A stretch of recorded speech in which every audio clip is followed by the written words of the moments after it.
Okay, the next step, since I'm using axle tubes, I don't have to worry about, and the axle is in halves, I can spin the axle in my Dremel. I think I showed you this the other day. I have a little pin vise for my Dremel. I know the newer Dremels have a little different system. This is an older Dremel, but I'm sure there are still vices, pin vise type attachments for your Dremel.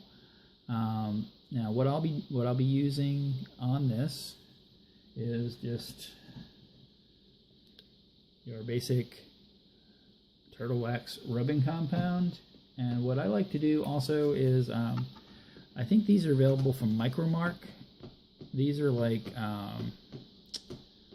think these are like, they range in grit from like 800 up to about 2000. I think they're really, really fine grit sanding pads that are available from Micromark. And if you don't know what Micromark is, yeah, just do a Google. It's Micromark, M-A-R-K.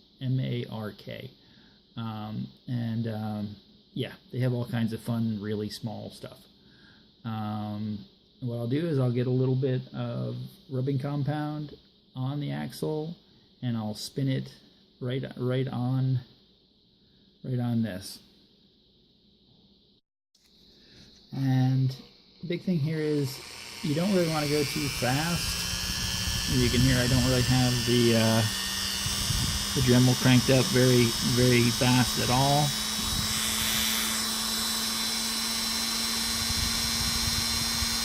And yeah, just kind of work it across there. It's not anything special. You just want to cover the area that your wheel will be spinning on, obviously. And probably the most important part is right under the edge of that little nail head. And that's something you don't really think about, because that's actually part of the contact area where your wheel, it's actually a very important area. Is you want that nail head to be really very clean. Again, you don't have to do this very long. And I will actually just take some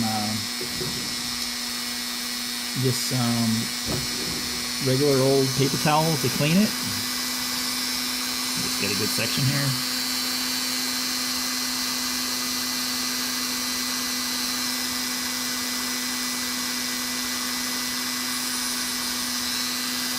And you can see you do get quite a bit of gunk off of the axles.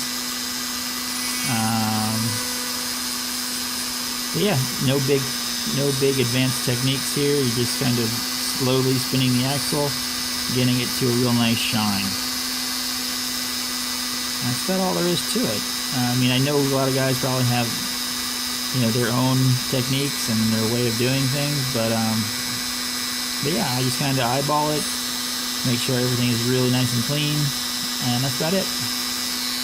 And I'll just pop that out of there and check and see how the wheel spins on it. Yeah, wheel seems to spin real nice on there.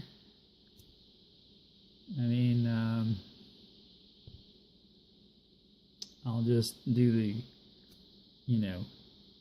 wash, rinse, repeat. I'll just do the other axle just the same exact way as I did this one. Again, not much to it. I'm sure, the whole polishing process is something where that's kind of a trade secret, but I'm willing to share my secrets here with you guys. I don't really think what I do is anything super special. I think it's just yeah, it's just very basic, just polishing the axle. I'm sure there's lots of different techniques for it, and you will discover your own technique as you do it. But yeah, I'm just going to do the same exact process with the other axle, pop the axles in the axle tube, and yeah, we'll probably glue the axles in tonight.